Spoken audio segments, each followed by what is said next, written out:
one ballistic missile launch, and we don't have anything really else. There has been three reports of interceptions. Right, but we don't have a quantity, right? Yes, exactly. We don't know how many of those rockets were intercepted. Okay, so the other one is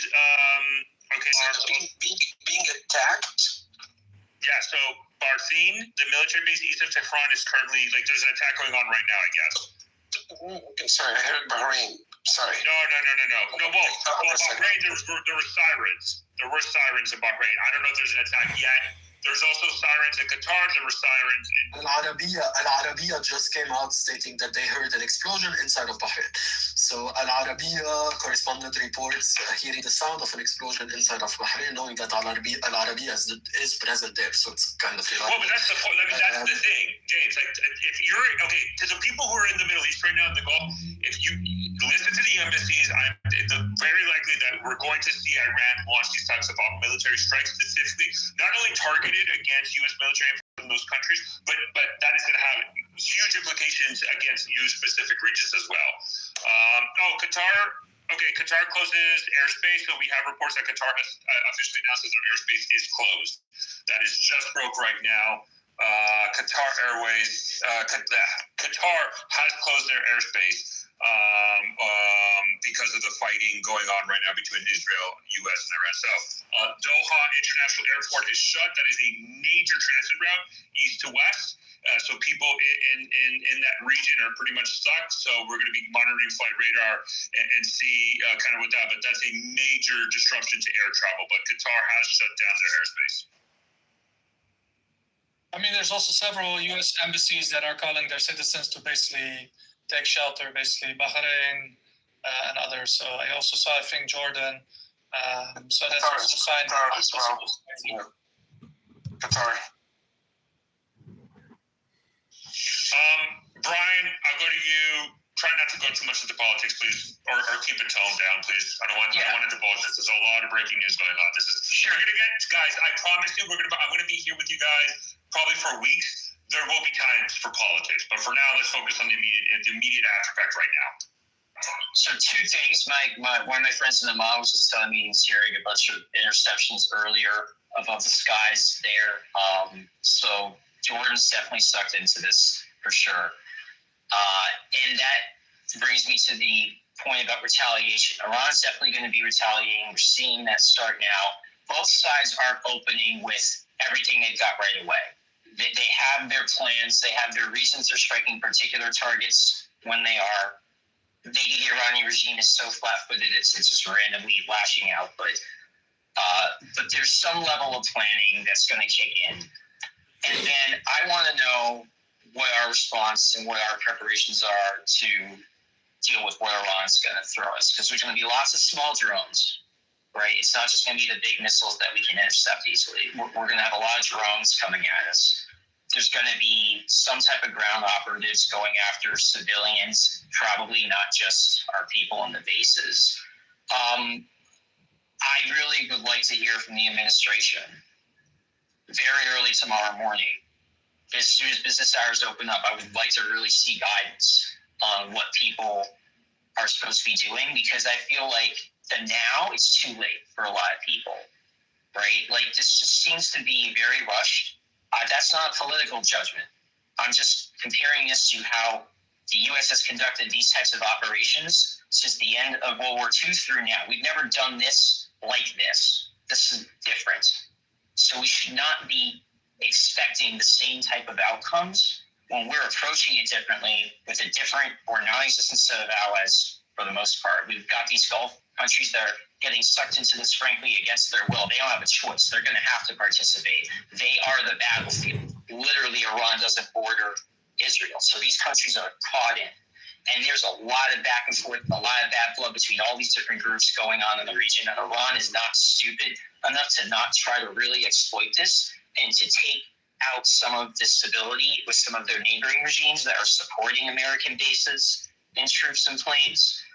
There's a lot of damage that Iran can do, even if they can't damage our military very effectively. So I just love how. No, and I would agree with you, Brian. You acknowledge this, but other people are saying it right now, and I've said this, like, because this regime change, I don't think nobody can make the argument. If you're Iran, then it's like all bets are off. That's it. Just go.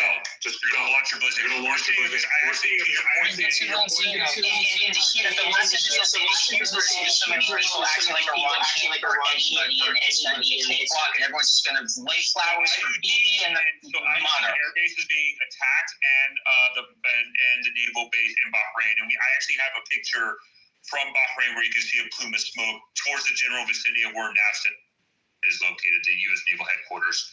Sorry, Vladimir, you were jumping in trying to say there's some breaking news or something? Go ahead. Well, I mean, I was talking about what you're saying now. So basically, there's a lot of videos coming out now from Bahrain, and it seems that the base was targeted there. Oh, wait. Hold on, more news. Right here. Jordanian outlets are reporting that missile fragments fell in northern Jordan. Okay. Qatar downs Iranian missile. Al Jazeera cites Qatari officials. So Qatar air defense of all that. So Qatar air defense authorities downed Iranian ballistic missiles. Wouldn't that be the U.S. STAD system? What are we talking about? So the Qatari Ministry of Defense is reporting that they're using their air defense systems to intercept Iranian ballistic missiles flying against IUD air base. And it's probably joint because there's U.S. patriots in. I'm assuming there's U.S. patriots in Qatar and IUD with the Qataris as well. And they're doing interceptions right now.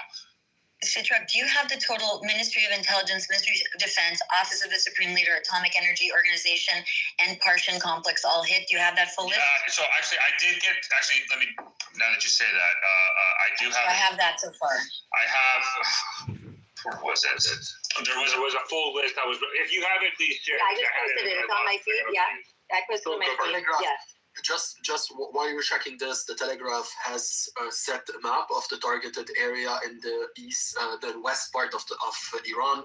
So Tabriz, Kangavar, Kermanshah, Nahavand, Lorestan, Desful, Isfahan, Qom, Tehran, and Karaj were the areas that were hit in the west of Iran. Those are the closest cities towards that could strike, let's say, the Levant and mainly Israel, and then the other strikes happen in the south. Actually, Jen, I need to jump in. Sorry. I need to jump in. Multiple ways of ballistic missiles. So far, nothing has had a massive impact, mostly intercepted. Did you see that? Vladimir, do me a favor. Are you seeing reports that the PMU's Jurf al-Sakhar base was hit in southwest Baghdad? No, I haven't seen that. There's Aleph. Well, not Aleph anymore. What's his name? Shin. Sorry, Sidrak, I don't interrupt, but the explosion in Bahrain seems significant. Yeah. The cloud is big. Yep. Oh yeah. That's why I think when the administration denied it, it's like, no, you're not. You evacuated that base. Like, there's no reason why to be there. But we're also getting reports of the pro Iranian militia groups in Iraq have been targeted as well in southwest Baghdad. So there's that. I see your hands up. Go ahead. I just wanted to remark on what Brian said. Nobody said it's going to be a walk in the park. Are you serious? I'm not saying you did, but many people have been on this stage and others and claim that everyone's going to love Sean and Bibi and it's going to be great. I mean, not you, but many people are saying this is going to be easy. No more is a walk on cake. Well, we agree on that for sure. The British Navy is saying that there has been significant military activity in the Strait of Hormuz. I think we have some allied ships out there helping out as well.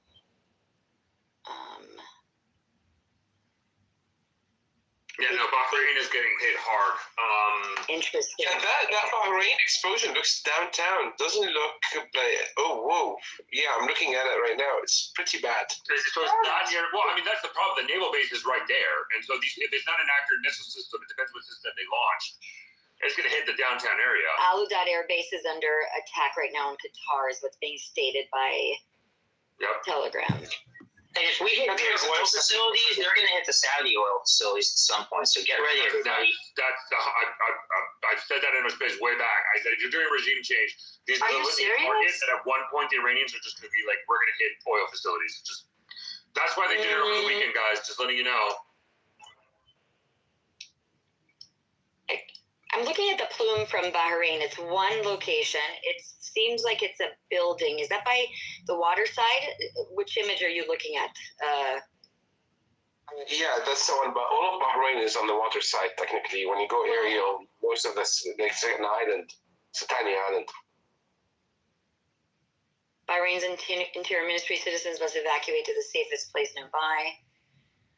All missiles so far in the last 4 minutes have been intercepted so far, but the Houthis also launched ballistic missile. Does anybody confirm they actually launched ballistic? We have people. Stop, please. We have people on the ground inside of the UAE, and it seems that there has been heard of an explosion. It's not sure if it's an interception, but the airspace above the UAE have been closed. Again, everybody in the Middle East. This is regime change. All bets are off. UAE, Qatar, Bahrain, Saudi Arabia, Kuwait. It's going to be widespread. I've had multiple reasons. It's going to be a widespread aspect. There's a reason why the administration probably at the beginning did the targets that they did. Because what they're trying to do, I think, and Jim, the question that I have, James, is I am not convinced that this is coordinated. I am not convinced that this is coordinated, and this could be. I've seen this happen in previous examples with the Iranian ballistic missile program, where they panic because it sounds like one of these, and they just fire, and that's what it's looking like. We're not seeing this widespread coordinated attack and coordinated, not even against Israel. So I think that's why the United States and Israel conducted the strikes that they did to try to prevent that. But that's what we're to do. So, yeah, sorry. Let me continue. Just for information, and then I'm going to go to Gregory because he hasn't talked yet. We have seen every single ally of the U.S. and every single Arab country that's close to the border. We need to get hold of some of that shit. He's so fucking, I'm tired of looking like that shit. This nigga went up down that motherfucker. Others have been hit. We're getting reports of this inside of Iraq. Just to give a throwback to everyone. Around 3 hours ago, strikes started from a coalition between the U.S. and Israelis. They targeted around 6 cities inside of Iran. Big hits on the leadership position. So the head of the military apparatus, the intelligence, the head of the judiciary system, the presidential palace was hit, while the Israelis were, based on reports, hitting radars and ballistic missile situation. At the same time, Iran came up and said that we will retaliate, and throughout this retaliation until now, we've seen 5 to 6 throws towards Israel, and the rest have been towards Bahrain, the UAE, Qatar, and that's where we're hearing reports. The U.S. followed that by a message by President Trump talking about stopping the ballistic threat and the nuclear attacks and the risk from the Iranian regime towards the other people in the region. And throughout after this statement, the entire bases, the naval bases of Iran were hit, and we're getting reports right now of another wave of attack coming from Iran towards other areas in the Middle East. We will be following with the news. If you have any news, please either put them in a bubble or send them to Mario. If you think you can add something to the discussion, message to Mario account. We're going to be here for a couple of hours, so even more. James, there's another wave of tomahawks, James. Another wave of tomahawks. Can anybody confirm that? I'm seeing a video as well. Short breaking. Tankers took off from Tel Aviv, from Lod Airport, American tankers, and they are on the flight radar application. So otherwise I wouldn't be saying this, but this is public information that is all over the world. Okay, Sitrap, a point before we go to Gregory. The confirmation from Bahrain, the missile struck in Jufair area. It's close to the American base, but it's a really nice neighborhood. It's an upscale neighborhood. It's like a hangout. I'm trying to Really? figure What was hit? What? United Arab Emirates, somebody there local said UAE was just hit. I'm trying to get exact information, so I was trying to see if it's Dubai, Abu Dhabi, or what. I mean, oh shit, what's that base? What's that air base? Al Udeid? No, not IUD. That's Qatar. Oh my God, I'm drawing a blank. The base in UAE. Oh, I don't Al remember. Dhafra Air Base. Al Dhafra Air Base. There's a U.S. military base there. It's called Al Dhafra. A lot of guys deployed to the Middle East have been there. There's a base there. So if UAE was attacked, that's where we're doing it. Oh, wait. What's going on? What is this? Okay, U.S. Navy. Yeah. Okay. No, that's nothing new. So NAFSA. Yeah. But we're also going to report that possibly UAE is getting hit. We'll try to get more additional information on that. So this is interesting. I mean, if we're talking about pretty much every Gulf state right now, except Saudi Arabia, you just got hit. What kind of reaction are the Iranians expecting from this? Sitter, up to you. Sorry, I was talking. I was mute.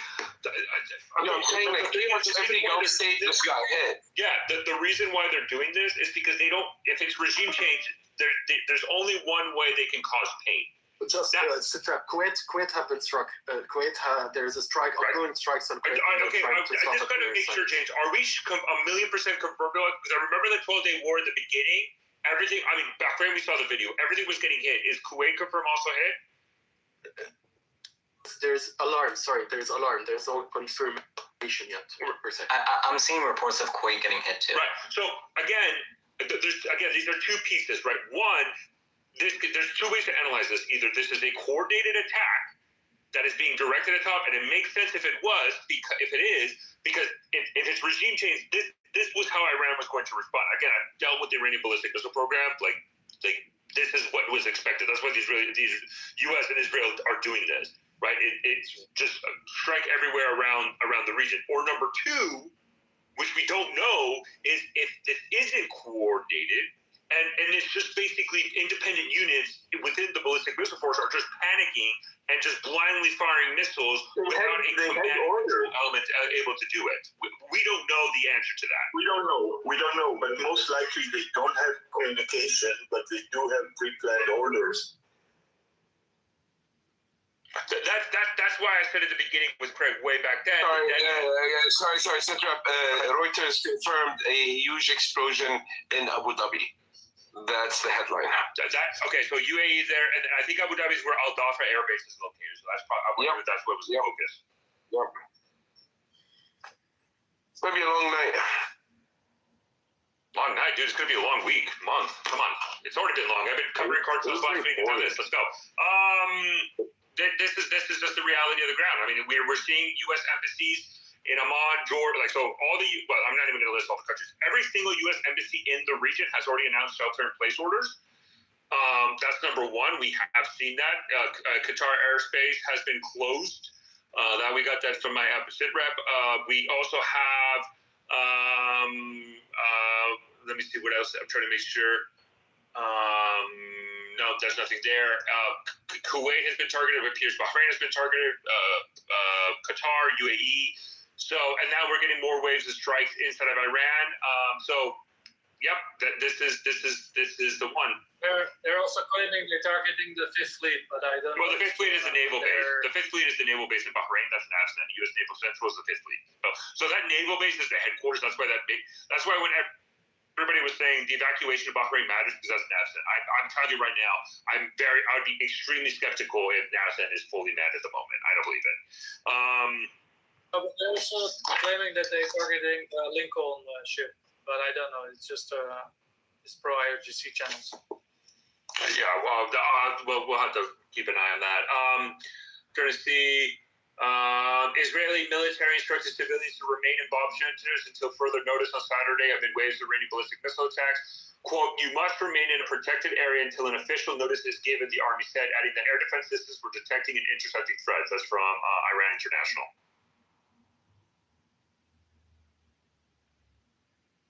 But also I wanted to say something, like someone was claiming that the Iranians are not happy with the strikes. But for instance, there was this video of a US jet or an Israeli jet above Iran, and they actually were cheering.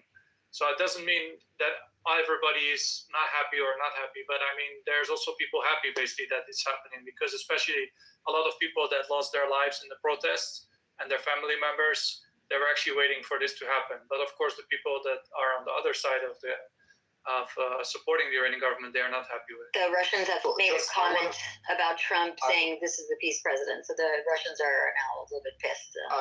I just wanna pinpoint something about what Vladimir said.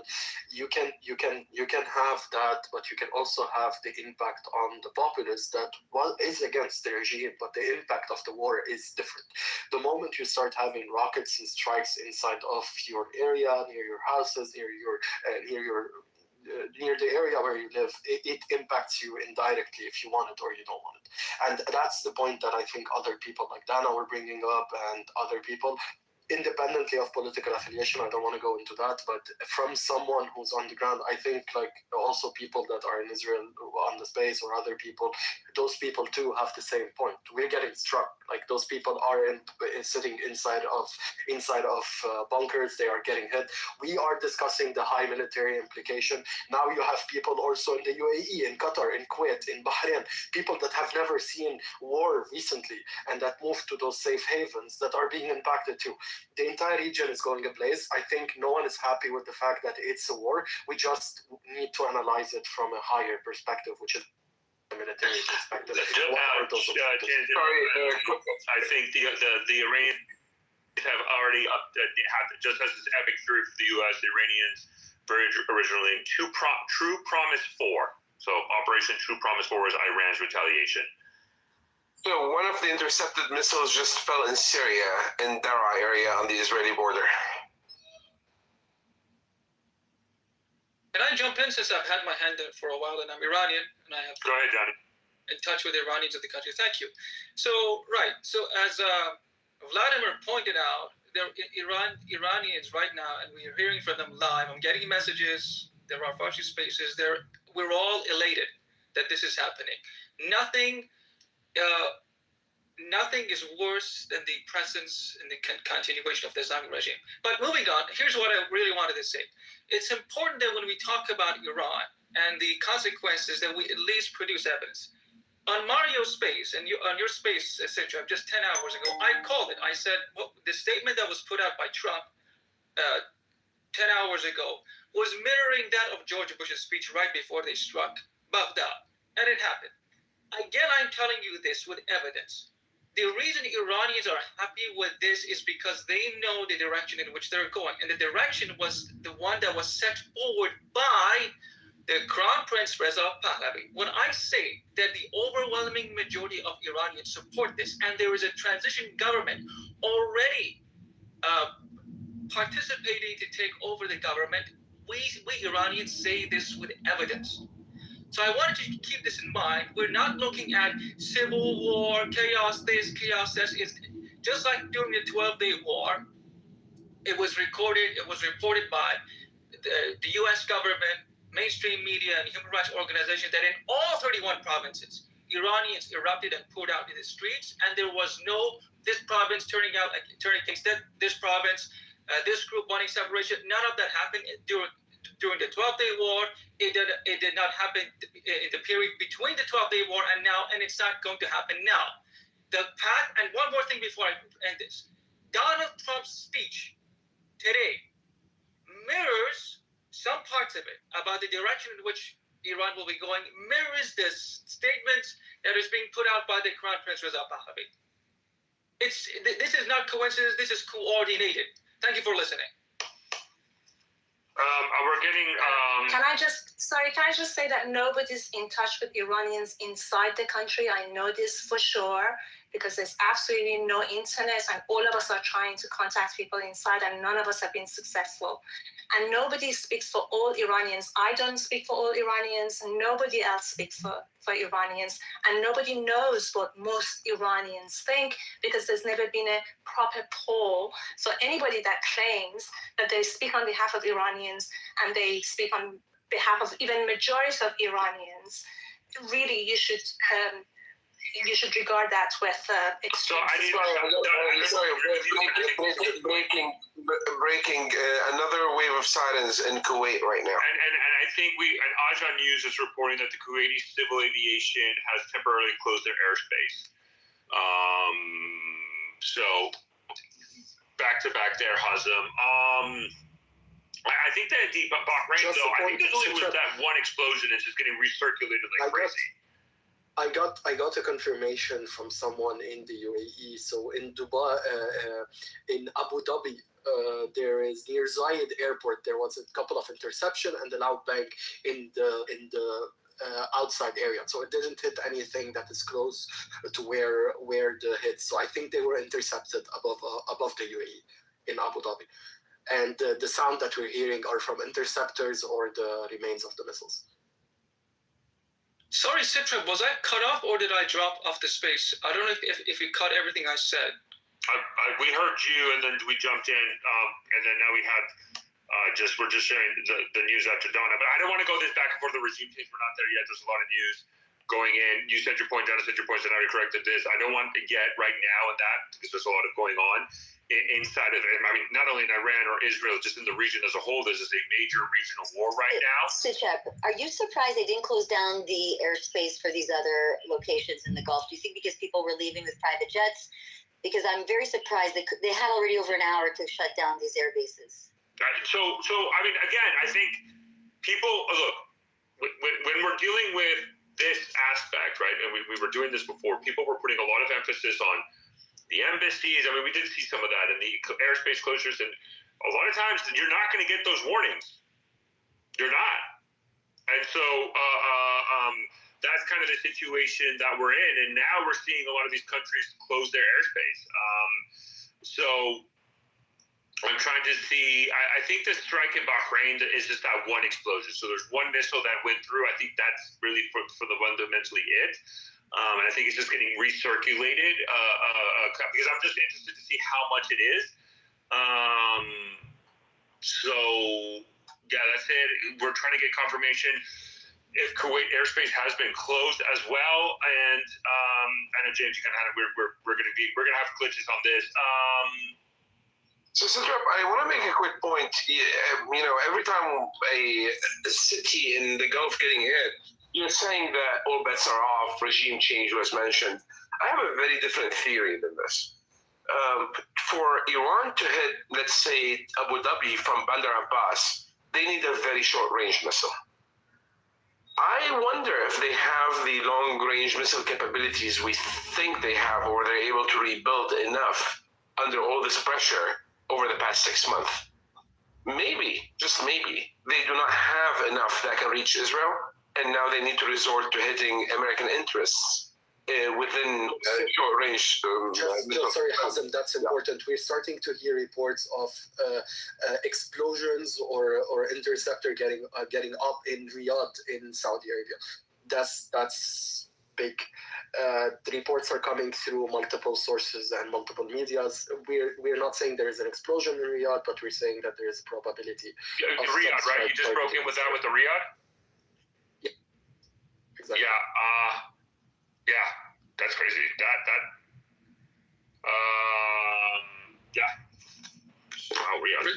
Regarding these strikes directed at Israel, I remember reading an article from JINSA about how they were able to intercept half of the incoming missiles from the Islamic Republic, but with respect to the other half, they actually needed assistance from the Americans. I don't remember if it was about the Patriot missiles, but nonetheless, they needed assistance from the Americans. At this point, with this incredible military presence in proximity, I think perhaps now they're comfortable enough, the Israelis. I'm daring to speak on behalf of them. Someone can correct me. Again, this is just my guess. They feel safe enough to now, together with the United States, conduct these military strikes. So perhaps, and this goes to what Hazem was saying earlier, the Islamic Republic either does not have the capacity to retaliate, and they really did not have effective capability to hit Israel even back then. They probably don't have it either now. I don't know what's this situation with the Arab countries in the Persian Gulf, but with respect to Israel, I hope that they're able to completely defend themselves against the incoming strikes from the Islamic Republic.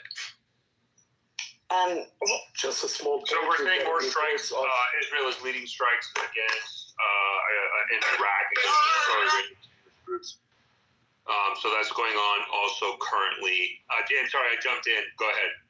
I was going to say the same thing, but also add to that the Houthis have announced that they will join the war, like officially. Yeah. We did see that. I know, Gregory, you've been waving your hand up. Missile site up in smoke. So there's another Tabriz missile site up in smoke. There's images and video. I'll retweet that right now. And there is, what is this? So somebody posted a video allegedly of Israeli Navy submerging and moving pretty fast. This OSINT account. I don't know if this is. I would be. Yeah. I would be very skeptical of that simply because the internet has been cut and it's hard. No, in Israel. Out of Israel. There's video. Out of Israel. Okay. Yeah. The IDF is confirming that all incoming missiles are coming from Iran territory. So I think so. Okay, so I'm going to go to Gregory. I'm just being very because again of how the algorithm is. I'm wondering again if these are coordinated or not, or two is clearly the focus I think is more in Israel. What I think the way that we can have a better understanding, which I'm a little bit surprised we haven't received a report, is like. If you remember the 12-day war, there were large salvos of ballistic missiles. We haven't seen that yet. Actually, wait. Okay, I'm not going to shut up because I'm not 100% sure. Okay, so that's the thing that we're at. Sorry, can I just say in terms of targeting the regional countries, that's what Iranian regime always said, that if there was a strike against it, it will definitely target American bases in the region. So it's no surprising that there is concentrating on doing that with the aim of influencing the oil price and that ordinary Americans. So that was always 100% agree. This is the risk with regime change. All bets are off. But I agree with you, Don, 100%. That's what we're going to see. What I'm trying to figure out if this is coordinated or not. So that's the only thing. Gregory, go. I know you've been waiting, so go ahead, Gregory. Yeah, what I wanted to mention, everyone kind of mentioned a little bit of it, but I also wanted to bring in the fact that there's a bunch of commercial planes right now off the coast of like the UAE and other parts of the Gulf states that didn't close their airspace yet, that didn't close their airports yet, that are just circling.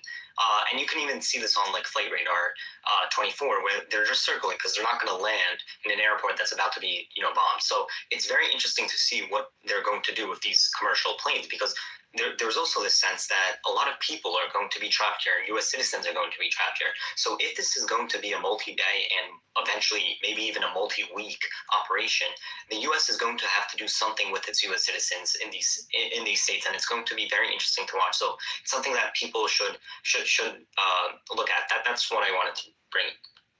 Actually, Nelson, quick breaking reports of 6 separate strikes on PMF in Iraq. Yeah.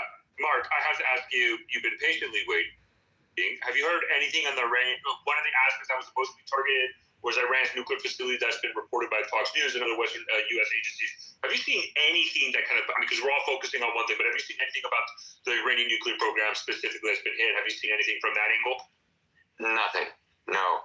I mean, all the sites were hit and heavily damaged, we believe, in June of last year, and then as reported in the IAEA not secret report, but confidential report that major newspapers were reporting on yesterday. So that's February 27th now.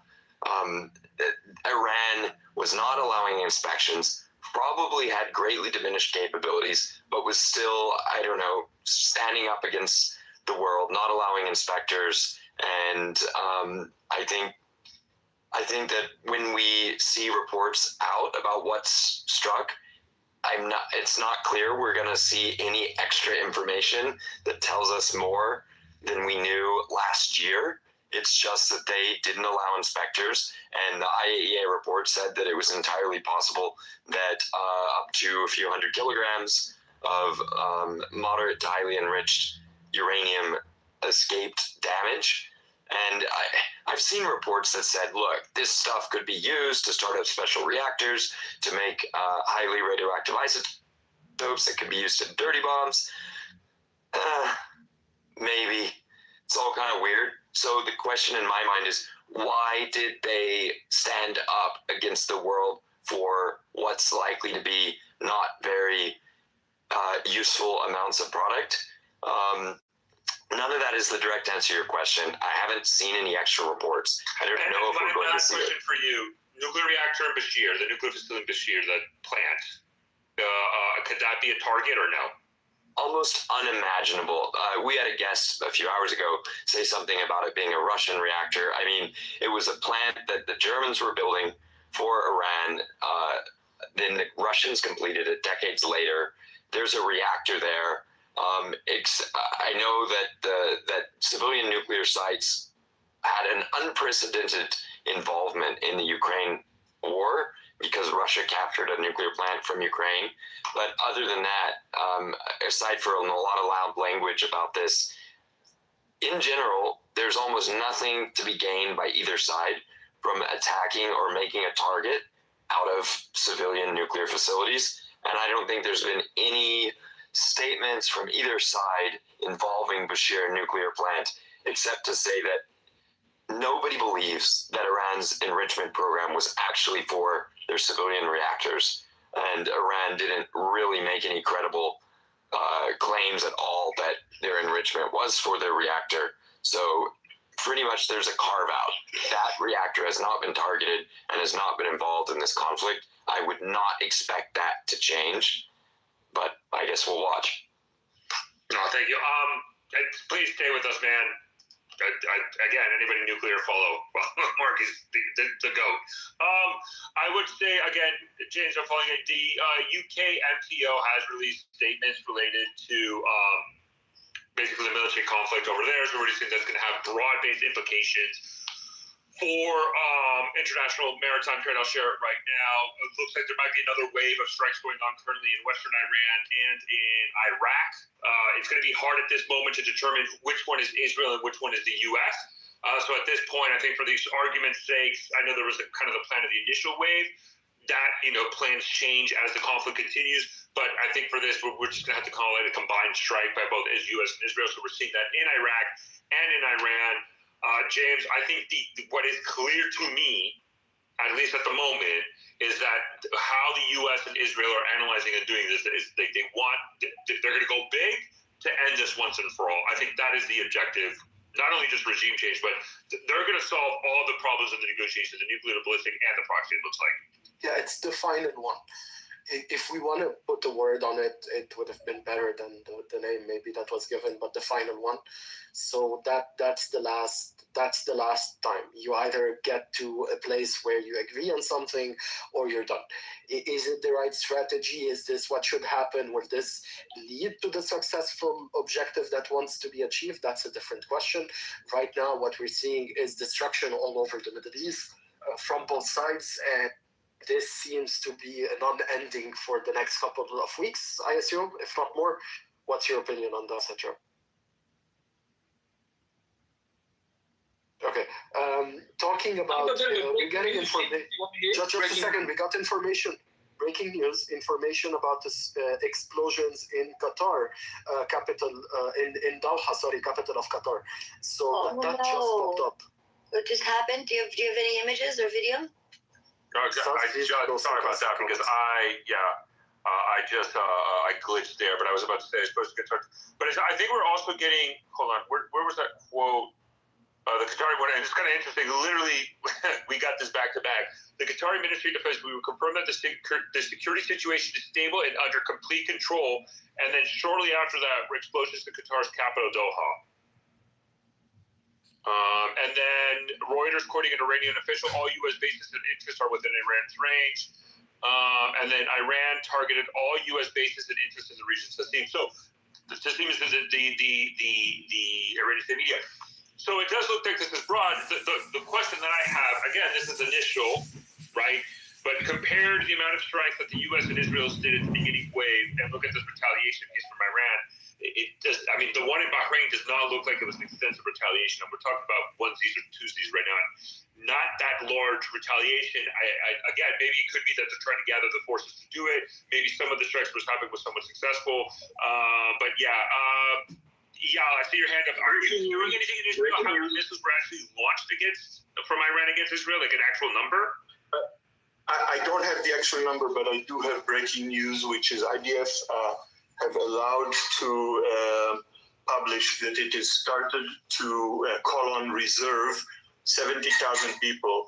So my guess this is to deter Hezbollah from taking any action. By the way, have you guys had confirmation the U.S. is using Pakistani airspace along with its air bases? Somebody did a thread on this. I have it here. It says. I think this is leveraging Israel, Iran, like through Israel, through Syria, through Iraq to Iran. And then through the maritime routes, I wouldn't necessarily look at this from the Pakistani perspective. Another hit in Bahrain. Just a second, Stubbs. Another hit in Bahrain. Another strike inside of Bahrain. There's footage now being shared of a Patriot interceptor being launched against another Iranian ballistic missile over Abu Dhabi as we speak, the UAE. There's Abu Dhabi, and then also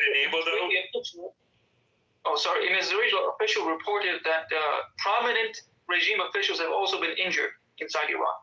And I think that's what we're going to look at. But what I would say is I wouldn't be surprised, James, because Iran is conducting these strikes, now the Gulf countries who restricted their airspace might enable it. Unless there was a secret agreement that they now did. Publicly, they said they wouldn't.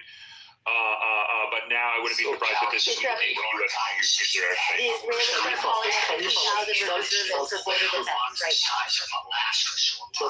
Just a point. Khalifa has been emptied. And we heard earlier from your previous days talking about religious holidays, and keep in mind that Monday is Purim. Going back to the book of Esther, it was Israel being delivered from defeat from the Persian Empire. And it's very important that President Trump said tonight he warned there could be casualties in this ongoing operation, which we call massive and ongoing. And we were talking to Trey, John, I saw videos posted what appeared to be Tomahawk cruise missiles flying over Iraq. Why can we see the Tomahawk cruise missiles? It's a subsonic munition likely fired from the USS Gerald R. Ford strike group. While many people called the Ford's deployments in the Eastern Mediterranean defensive because of its proximity to Israel, while that is accurate with its ballistic missile defense capability, what its her destroyer escorts, Ford and those destroyers can launch strikes on Tehran. In fact, it's actually closer. Ford is closer to Tehran in the Eastern Mediterranean than the USS Abraham Lincoln strike group is in the Arabian Sea. So it's important to note that. And I'll just read from part of President Trump's address. He said that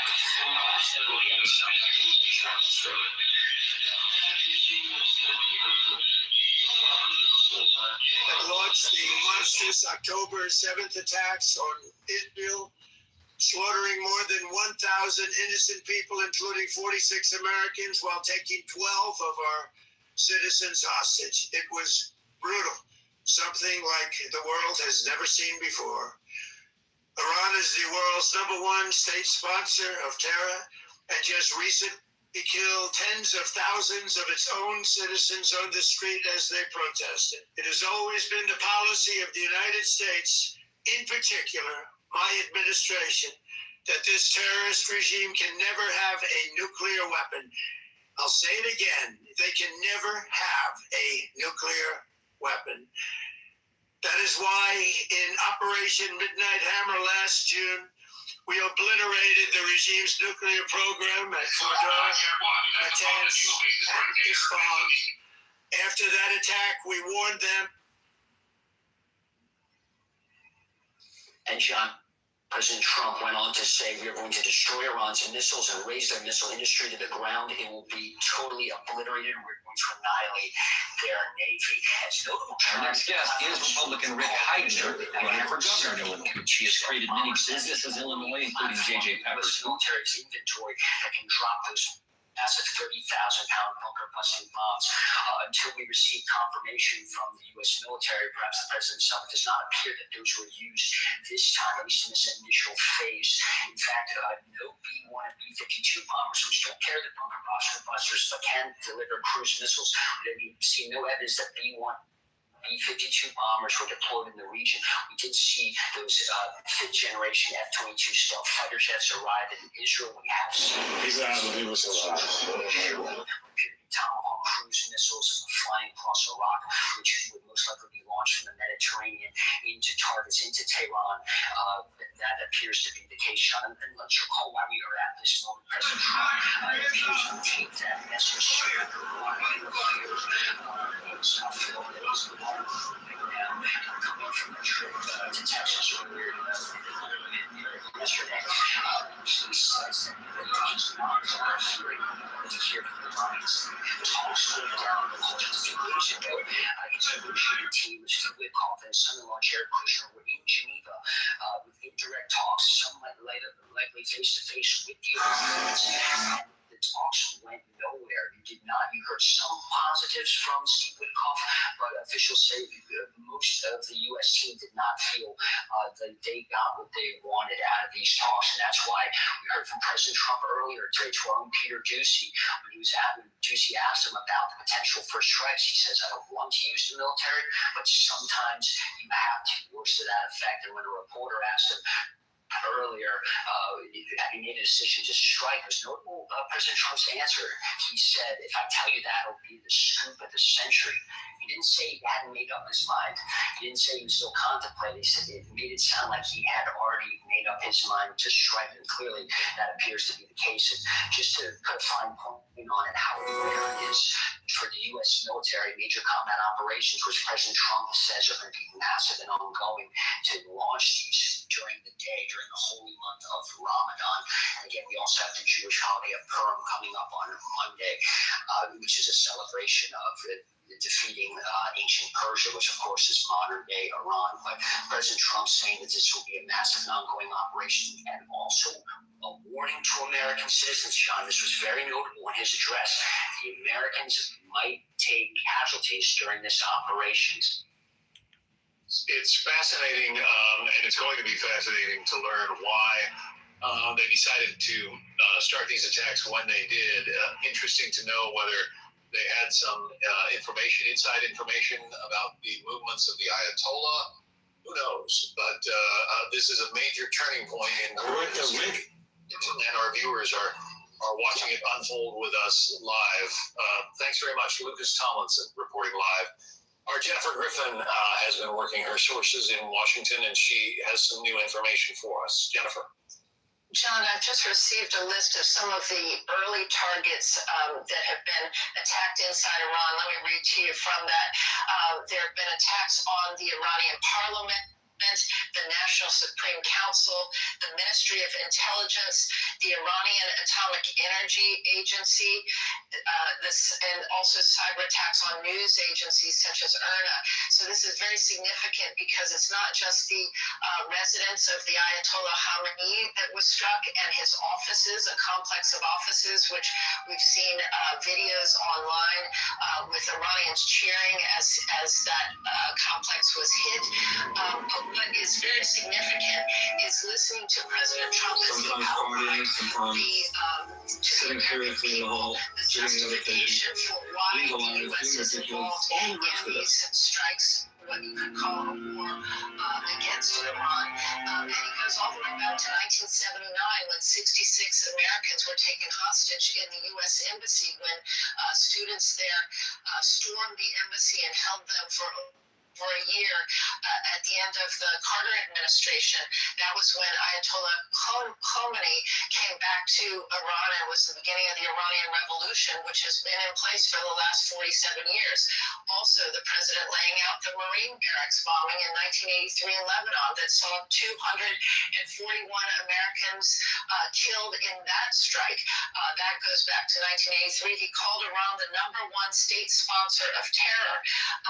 And then he also had a message to the Iranian people.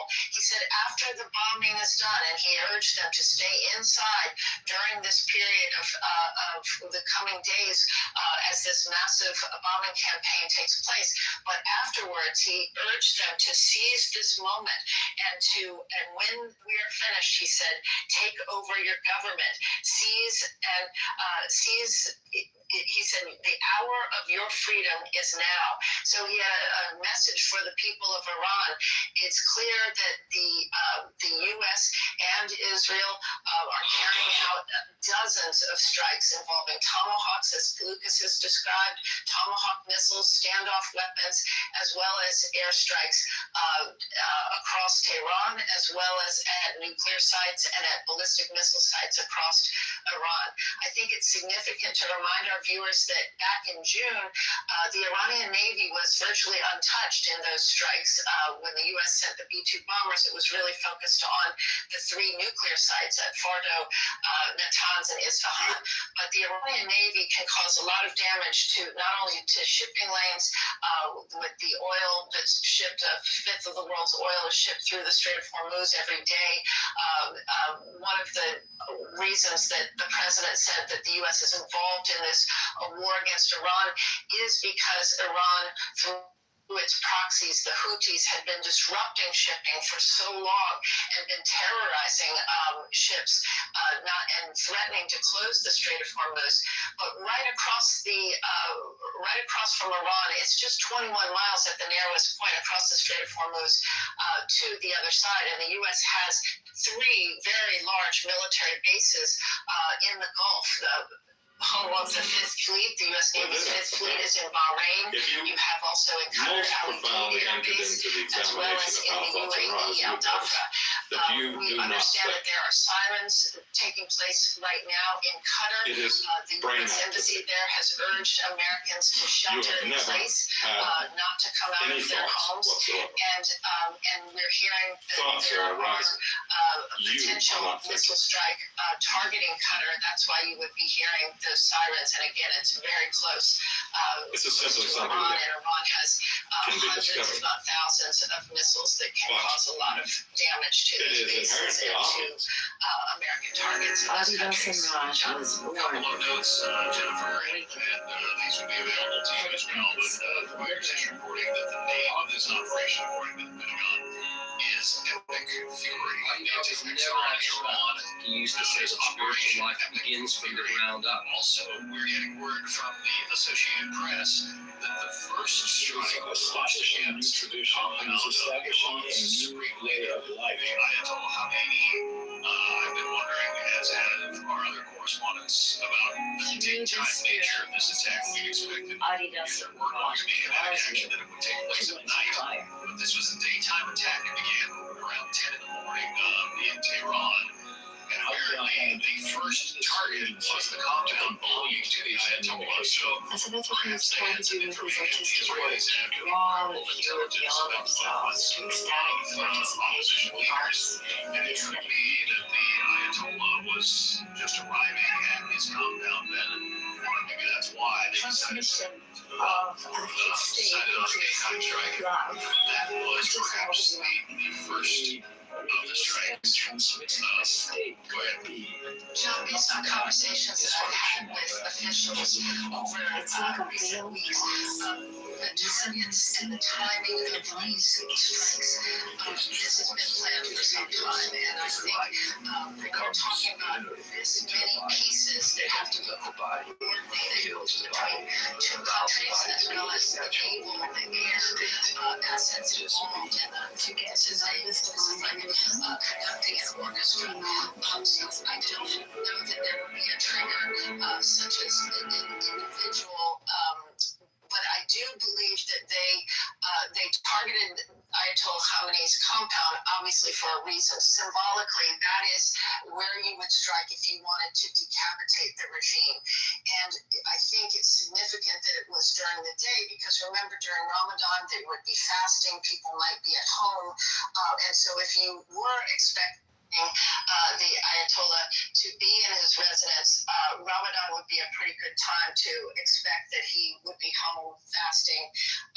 But it's also significant when we spiritual look at presence the was like strikes a mirror, against the parliament, reflecting people against to the National themselves Security Council, and revealing against the root of their IRGC seeking and targets, the unhappiness. Romanian Revolutionary Guard Corps. The president was Adidar very teaches clear that the anxiety that drives all human beings to look for answers and consolation in ordinary life, or in spiritual things, is a voluntary but habitual activity in every moment, which Adidar calls self-contraction. As he laid out the case for why the U.S. is attacking Iran right now. During his discourses, Avatar Adidar would often clench his hand into a fist to illustrate the pain and stress of this self-contracting activity, which creates the sense of separate self. Some of the Democrats who left It is the habitual and unconscious act of identification with the mortal body and mind. The majority leader came out and spoke to the cameras. We did not hear from some of the Republican leadership after that briefing, but it was clear that the administration was going through what is required in terms of alerting Congress, and that meeting between Secretary of State Rubio and the Gang of Eight really served that purpose. We expected to hear more from the president during the State of the Union, outlining to the American people why the U.S. might find itself in a war with Iran and strike Iran, but he really had just a few lines in the State of the Union talking about Iran and its nuclear weapon, and saying that it would not get a nuclear weapon on his watch. That is something he repeated tonight as well, John. The Associated Press, Jennifer, is reporting that it's not immediately clear whether the 86-year-old Ayatollah Khamenei was in his offices at the time of the strike, but we are told that his offices were the first target of this joint Israeli-U.S. attack. So, again, history is in the making. The world could look very different a few days or weeks from now.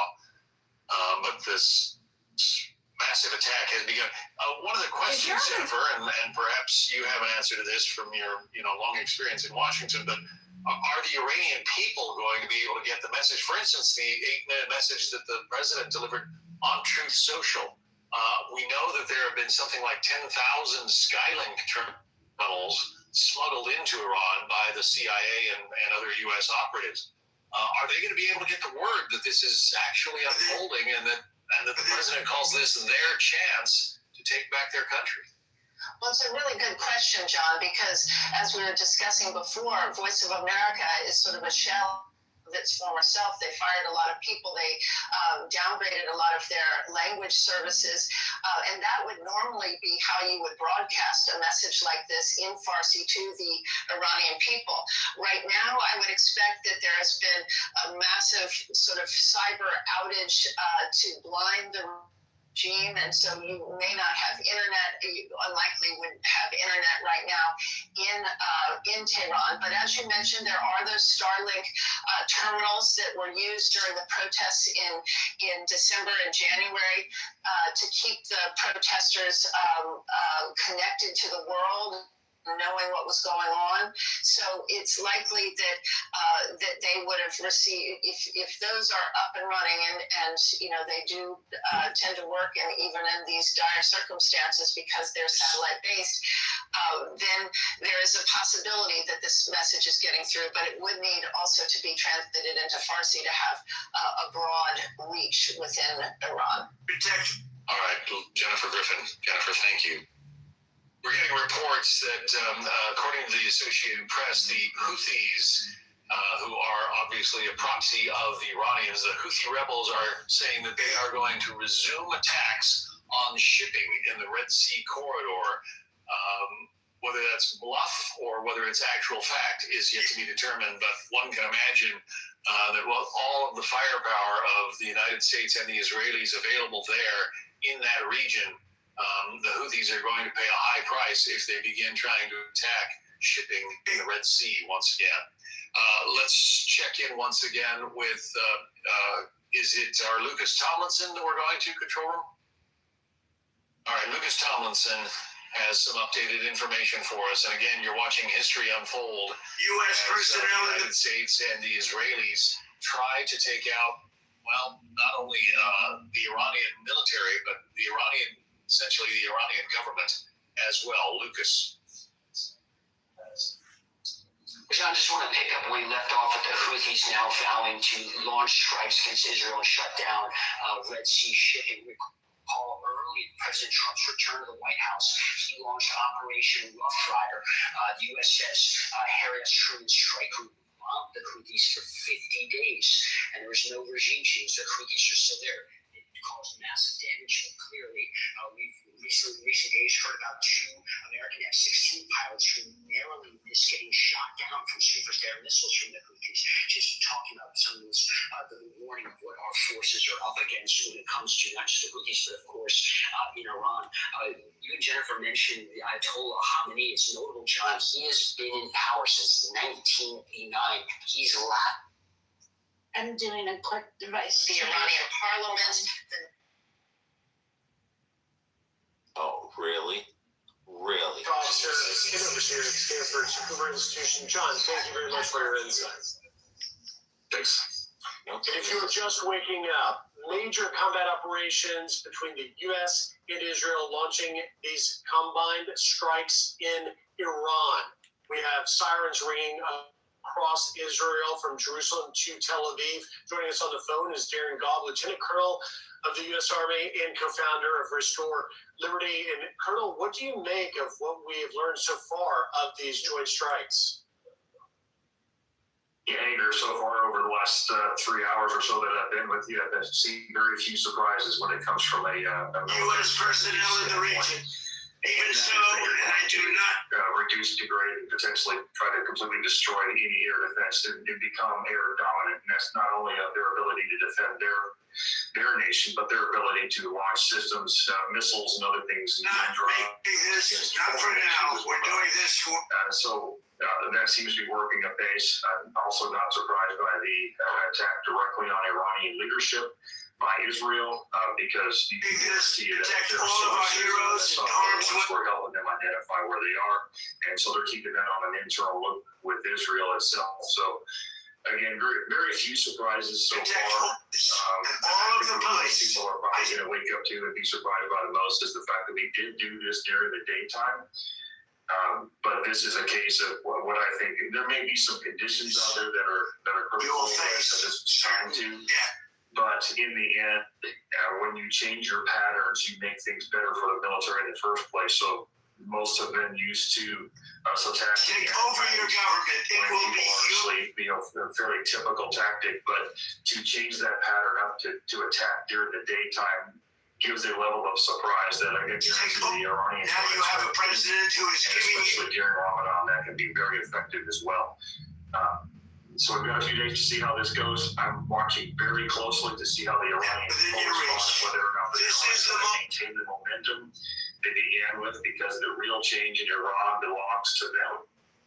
And on the American side, I go back to what strategic planners like myself do in the military all the time. U.S. personnel in the region. Answer the question or deal with the phrase that says, begin with the end in mind. So know what the end is that you're trying to get to, and how you're going to get there the best you can, because we're very good at military operations, but we've always been challenged over the years about what happens afterwards, and we don't want to create a condition where it's worse now than it was before.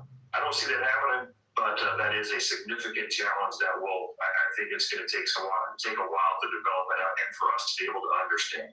And that's a great point that you raised, Colonel Gobb, because for those of us that can recall the invasion of Iraq in 2003. Not for now. We're doing this for the future. And it is a noble mission. Tell me how this ends. That, of course, is the biggest question this morning as we wake up to see these major all of our heroes in harm's way. Telling countries that these airstrikes will last not hours, but days. And you have been involved in combat planning and strikes such as this. Talk to me a little bit about what you make of our positioning of course, the Abraham Lincoln in the Arabian Sea and the USS Horn in the Eastern Mediterranean. Lucas Thompson was talking a little bit about the proximity of the ford in the Mediterranean being closer to Tehran, we thought that was perhaps to be a shield, if you will, for Israel, to use our capabilities, the Aegis technology to protect Israel from strikes, such as the ones that Iran has begun launching at not only Israel, but also multiple countries, the U.S. Fifth Fleet headquarters in Bahrain. Talk to me about the positioning of this and what you believe may be the plan behind what will be days of strikes.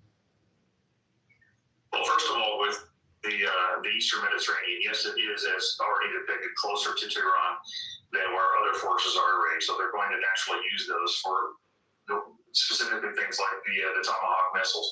But that doesn't mean that that fleet in the Eastern Mediterranean can't also be used for defensive measures on Israel. So they're capable of doing both. Either way, the geography of Iran and the waters that are surrounding Iran or near them dictates really where you're going to put a naval fleet of that size in the first place, because an aircraft carrier strike group is a significantly sized force that needs a lot of space on the water to be able to maneuver and do all these operations, while also being able to defend itself if necessary. So I think those are well positioned, and you're going to continue to see those be the primary means by which we're going to reach out into Iran for the days to follow. It also tells us that this operation has been in planning phases for quite some time, and inherently we know this to be true, but the logistics that make something like this possible, from refueling to rearming and everything that comes down to resupplying military forces on the move, means that this has been something that projected, and they knew they were probably most likely to have to act on for months now. But the array of forces here too is to alleviate one concern that I know some people are going to bring up. This is going to be an air and naval dominated operation. And you're not going to see, from my perspective, you're not going to see American land forces inside Iran taking part in this. What you're going to hope and pray for is that the Iranian people can solve their own problem inside their own. Candidate Congressman John Kitover, we're here in Bloomington, Illinois. And Colonel, in the minute or so I've got left, talk to me about the targets. Obviously, U.S. personnel in the region. Across Iran. Even so, and I do not make this statement lightly, this not to protect all of our Isfahan and Natanz, but it appears the early targets were also in the capital in Tehran. We're learning that they attacked the Iranian parliament, the National Supreme Council, the Ministry of Intelligence, the Iranian Atomic Agency, as well as the IRNA, the news service there. What do you make of the targeting? So far, not surprised. And the reason why that is you're going to make sure that you take out command and control first, because when you've got fully led militaries in nations like Iran that need a lot of overhead leadership, if you take out that leadership, most of them are not going to know what to do or how to respond. And so command and control comes down to not only the systems, radars, cyber, all that, it's the people that can direct people to direct their military to take action in some form or other. If you take out both of those, by and large, you've removed Iran's capabilities to respond. And that's a positive thing. That's exactly what I would expect to have happen. And as a result of that, then we can expand beyond into ballistic missiles, anything left on the nuclear side as well, and continue to degrade all of that to the point where the Iranian people are actually free to do what they have to do. Colonel Darren Gobb, thank you for your insight. Thanks, Chris. This is a Fox News. The monstrous October 7th attacks on Israel, slaughtering more than 1,000 innocent people, including 46 Americans, while taking 12 of our citizens hostage. It was brutal, something like the world has never seen before. Iran is the world's #1 state sponsor of terror, and just recently killed tens of thousands of its own citizens on the street as they protested. It has always been the policy of the United States, in particular my administration, that this terrorist regime can never have a nuclear weapon.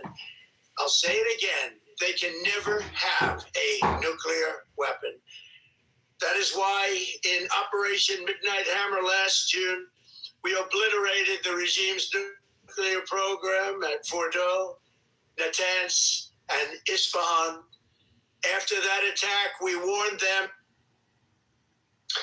This is a Fox News Alert. I'm Griff Jenkins, live in New York. As you heard the president there a short time ago announcing the U.S. and Israel launching an attack against Iran, with the first apparent strike happening near the offices of Supreme Leader Ayatollah Khamenei. It's not immediately clear if the 86-year-old Khamenei was in his offices at the time of the strike. President Trump adding that the strikes began, telling the people of Iran that the moment for freedom is now. Well, the United States military began major combat operations in Iran. Our objective is to defend the American people by eliminating imminent threats from the Iranian regime, a vicious group of very hard, terrible people. Its menacing activities directly endanger the United States, our troops, our bases overseas, and our allies throughout the world. For 47 years, the Iranian regime has chanted death to America and waged an unending campaign of bloodshed and mass murder, targeting the United States, our troops, and the innocent people in many, many countries. Among the regime's very first acts was to back a violent takeover of the U.S. Embassy in Tehran, holding dozens of American hostages for 444 days. And at this hour, Iran retaliating, targeting several U.S. bases around the Middle East, including in Bahrain, the UAE, Saudi Arabia, and Qatar. Air sirens also sounding in Israel overnight. Let's bring in Fox News Chief Senior Foreign Correspondent Trey Yingst. Good morning, Trey. What can you tell us? Yeah, Griff, we are following the latest information from the Middle East. Israel remains under Iranian ballistic missile attack at this hour. Alerts are coming in across the country. Earlier, sirens were sounding here in Tel Aviv. And we understand, according to the military, most of this incoming fire was intercepted by Israel's air defense systems. The Americans and the Israelis are still striking Iran in a campaign that is expected to last for several days, targeting not just ballistic missile launching positions or command and control centers, but reports indicate government buildings and significant government infrastructure belonging to the Iranian regime. One person on our team just got out of a briefing with the Israeli military. I'm going to give you the latest information as we're getting it in just now, Griff. The Israelis plan to call up 70,000 reservists over the next several days, understanding that this conflict with Iran is expected to last for many days. Many of these reservists will be manning air defense systems as this incoming ballistic missile fire is expected to continue from Iran and could expand to regional proxies like Hezbollah in southern Lebanon or the Houthis in Yemen. According to a military official here in Israel, dozens of strikes were carried out this morning alone. Forces are now deployed across Israel to man those air defense systems, and coordination and cooperation, according to this military official, is something that's never been seen before, operating at the highest level with American counterparts. Reports are coming in from wire services that many IRGC commanders and political officials were targeted in these strikes. Again, these are initial reports, but it gives you an indication that this is not a limited operation going after the Iranians. This is certainly one of the larger options that the Americans and the Israelis had to go after the Iranian regime. In the days ahead, we can expect Iran to continue responding. They are already targeting U.S. forces in places like Bahrain. Air defense systems are active in the Gulf. Reports of possible strikes even in countries other than Bahrain, like Saudi Arabia, for example. And so there's going to be a lot of moving parts here. Our Pentagon team is tracking what the Americans are doing to stage in the days ahead and how this campaign is going to continue. But we heard overnight from President Trump himself, who said this is a massive and ongoing operation. President Trump gave the Iranians an olive branch, an opportunity for diplomacy to get rid of their nuclear program, to limit their ballistic missile program, and to end support of regional proxies. They refused to do so, and thus this operation was launched. Again, the latest information, Griff, from Israel. There are alerts coming in at this hour from across the region, and we understand, again, right now, as we are speaking, that in the northern city of Haifa, as far south as the city of Beersheba in the Negev Desert, and also in central Israel, including the city of Jerusalem.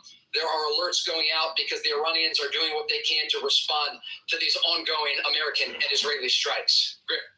And Trey, as you mentioned, the Iranian retaliation in multiple areas in the Middle East, just crossing the wires, we're learning that the UAE, United Arab Emirates, saying that this attack is a, quote, flagrant violation of national sovereignty and international law, and that the UAE reserves its full right to respond to this escalation. Talk to me, if you can, just a moment about how, as this operation begins, and as you noted, as we're told, this is likely to last days, not hours, how the region will respond to this.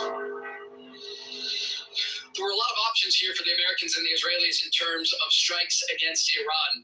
And while we work to confirm exactly who in Iran was targeted, amid many reports that are circulating, and what buildings were targeted, we are looking at the regional implications of this. And the fact that the Iranians are responding against regional countries means that there could be response from countries like the United Arab Emirates.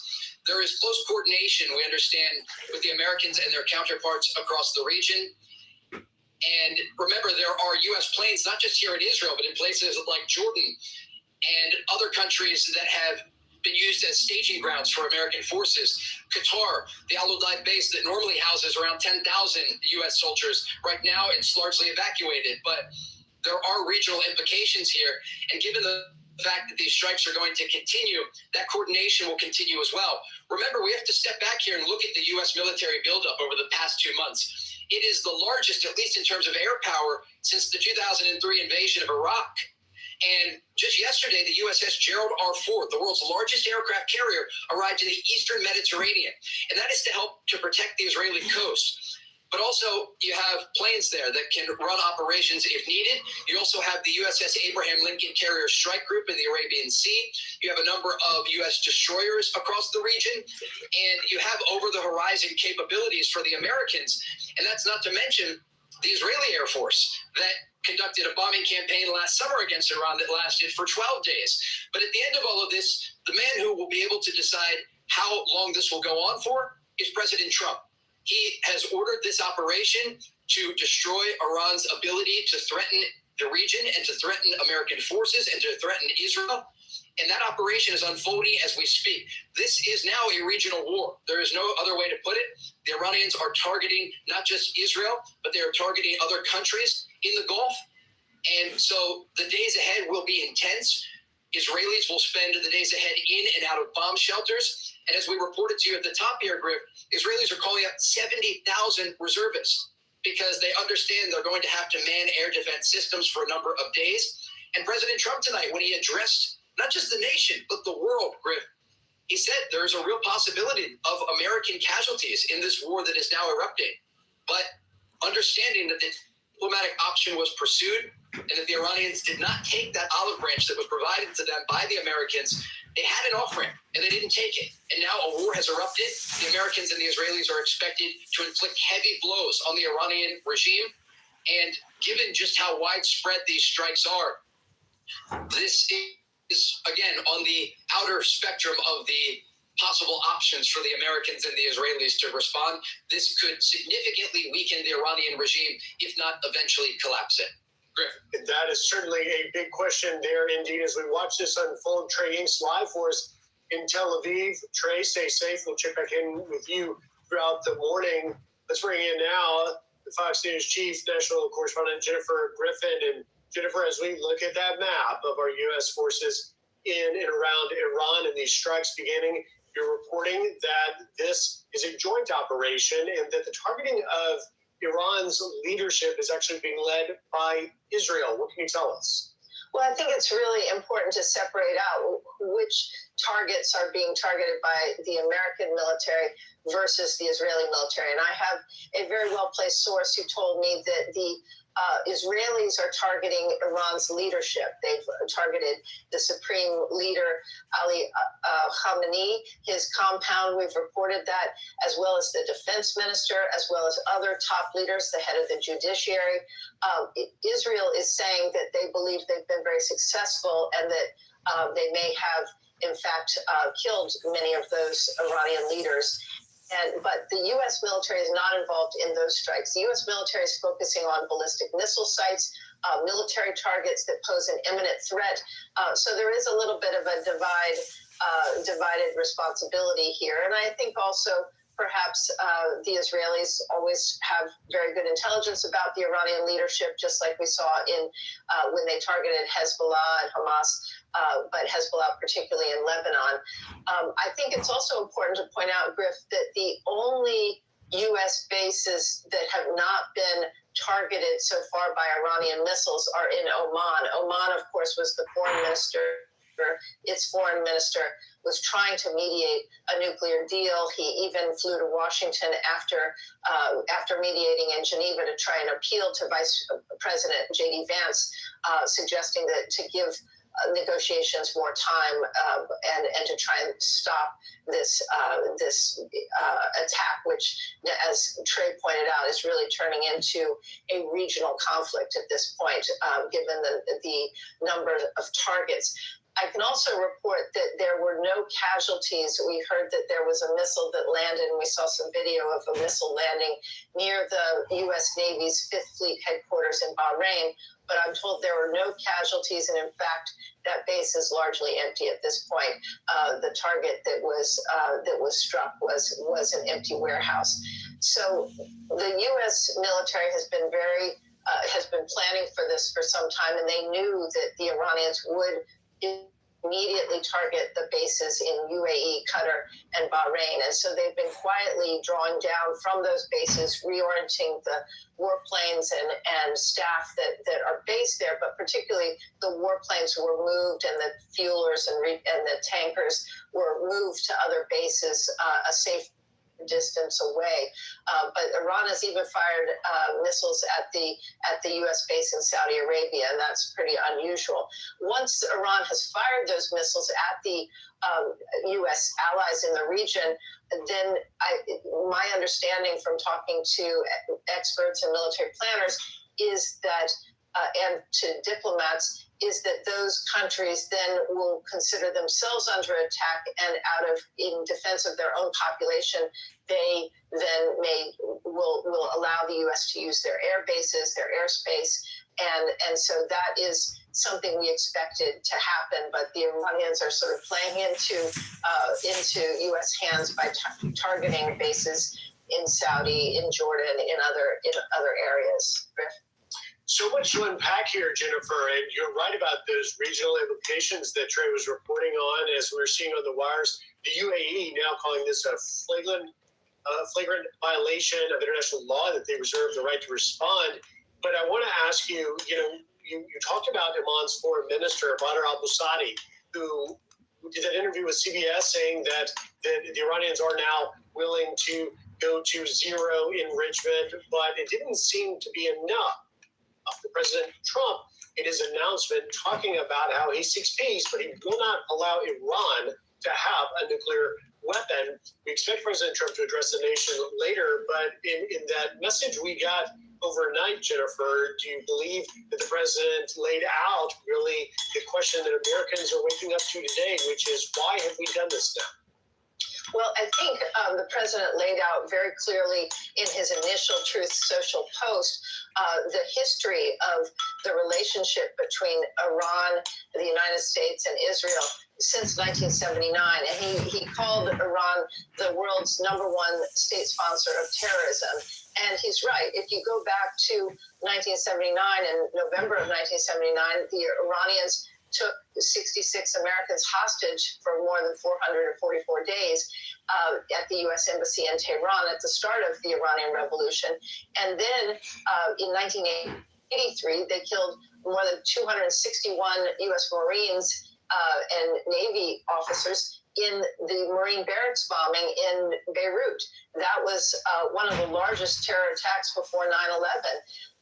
Then you can go on and on in terms of the IEDs and the EFPs, the explosively formed penetrators that maimed and wounded and killed American soldiers in Iraq. Those were Iranian weapons that were used by their proxies. So the president was very clear that before this operation started a few hours ago, there was some speculation as to what the menu of options the president would choose from when presented by CENTCOM Commander Admiral Brad Cooper, who was at the White House just 2 days ago. He had a choice. Whether he was going to simply target the nuclear sites again, was he going to target the leadership, the ballistic missile stores, which is very important to the Israelis because those missiles can reach not only U.S. bases in the region, but also Israel. They don't yet have an intercontinental ballistic missile that can reach the United States. But the president was very clear that they could soon and that this program needed to be halted along with the nuclear program. In his Truth Social post, it was clear that he was in favor of regime change, calling on the Iranian people after the bombing ends, which, as we've reported, is not going to be hours, but is going to be days, that he called on them to rise up and basically take back and seize their government and throw off the mantle of this oppressive leadership that has basically controlled with an iron fist the regime since 1979. So it's clear that the president took the broadest range of options, joined in this joint strike with the Israelis. And the Israelis are targeting in these initial strikes Iran's leadership, and they may in fact have killed them. So we will wait and see. We expect to hear from the president, as you mentioned, later this morning, and we'll get some battle damage assessment from U.S. Central Command as well as from the IDF. Serendipity, can you pause it for a second? Report on one other target that two other that we've learned about in the recent hours. It appears that an Iranian naval headquarters down in Bandar Abbas and on Park Island, those were among the targets. And we have been mentioning how important it was for the U.S. military to target Iran's Navy from the get-go. That's something that did not happen last June. And that Navy is... Did you see that Iran attacked Saudi Arabia? Shipping they attacked Riyadh. Which is just 21 miles wide at a narrow point. And those Navy vessels and also the fast boats that Lucas Tomlinson was describing that swarm U.S. vessels in the region and untold damage to potential damage to their ships. The countries they've attacked so far: Israel, Bahrain, UAE, Qatar, Kuwait, Saudi Arabia, and Jordan. In the Northern Arabian Sea. We also understand that there have been some explosions in eastern Iran near the Pakistani border. That is significant because we've heard the president talk about the alliance now with Pakistan, and Pakistan certainly would have bases there that the U.S. might find useful for any sort of airstrikes in eastern Iran. Chief National Security Correspondent Jennifer Griffin. Jennifer, great reporting. Thank you for that. We'll check back in with you throughout the morning. Joining us now, retired Navy SEAL Mike Sorelli. Good morning, Mike. As the nation wakes up to a major combat operation with strikes across Iran happening in a joint U.S.-Israeli operation, what are your thoughts?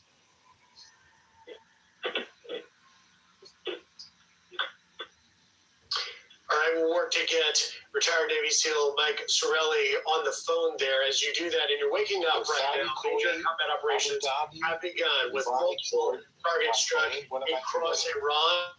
We have live team coverage coming. Go to Twitter and type in Saudi Arabia. Latest. The Middle East, significantly with the USS Gerald Ford in the Eastern Mediterranean. People are reporting explosions all over Riyadh. The Arabian Sea. All right, I believe we've got retired Navy SEAL Mike Sorelli on the line. Mike, as we're waking up to this major operation, Pentagon has dubbed it Operation Epic Fury. What are your thoughts? I forgot Qatar. Okay. Well, good morning, guys.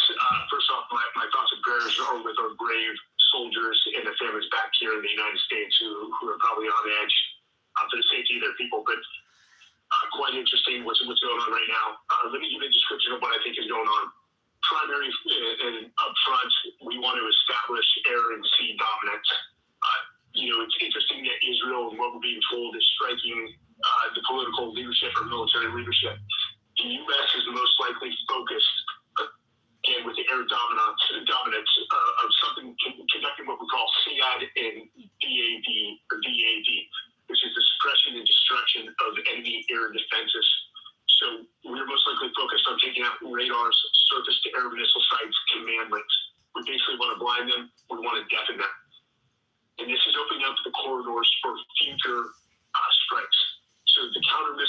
campaign is going to be focused. We're going to be hunting their launchers, their depots, and their production and support nodes. Naturally, as per President Trump's address, the nuclear sites are a focus, but you want to focus on anything that can be a direct threat to our bombers or fighters as they come in. If you look at this as a phase, we're opening the airspace and we're probably blunting Iran's missile capability. But what a huge concern here is the suppression of Iran's missile capability. They understand that our magazine depth, whether it's an Iron Dome, it's David Sling, or even our air defense and strike capabilities, our magazine depth is only so much. So we've got to keep an eye. They're going to most likely hit us with their cheaper drones to erode in our magazine depth over the next few days. That's ultimately their goal, so that ballistic or cruise missiles can make it into Israel or strike our sea power, both in the Gulf and in the Med.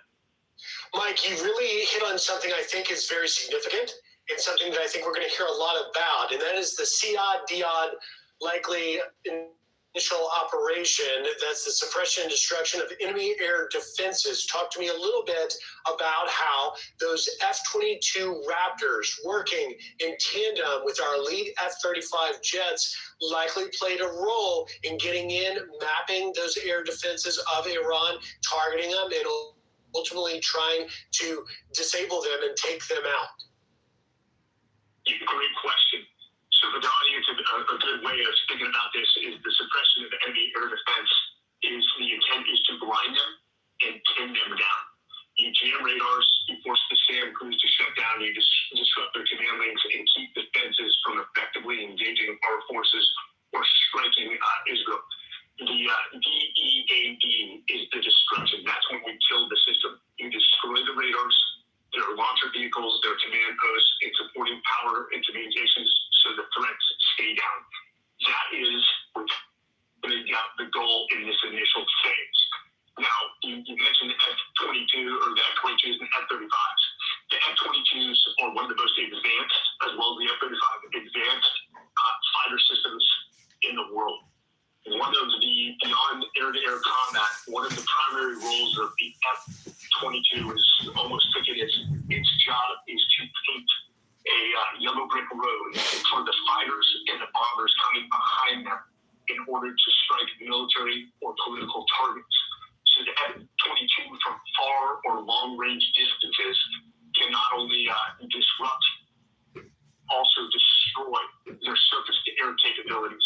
And that's what we want to focus on in the next few hours. If we can completely shut down their ability to confront or combat our fighters and bombers, then we've paved that yellow brick road for what will be a sustained campaign until hopefully, again, according to the president's message to the people of Iran, they rise up. And Mike, some of the military guys I talk with describe this initial Diad operation as sort of kicking down the door, the initial kicking down of the door to lay and pave that road. We saw this similar in the operation, it seems, in Venezuela when we took Nicolas Maduro. It was so successful that it appeared that really the missile defense of Venezuela, which is provided by Russian technology, which is similar, we believe, to what's in Iran, it was so successful that literally no shot essentially got sent by Venezuela against our forces. Norman, look up West Baghdad. They also bombed Baghdad. Are you kidding me? Just came in. They just hit West Baghdad 3 minutes ago. This is the end for them. This is what they wanted. They realize that it's finished. Yeah, the list is went to Bahrain, Saudi Arabia, Qatar, UAE, Iraq, and Kuwait. Their systems and their missile batteries to a point where they don't have much left.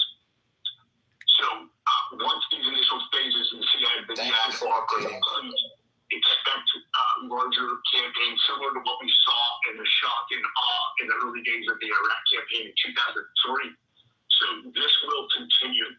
We will become more effective with our strikes in eroding their military nodes, their navy, and that is a big thing to keep in mind. So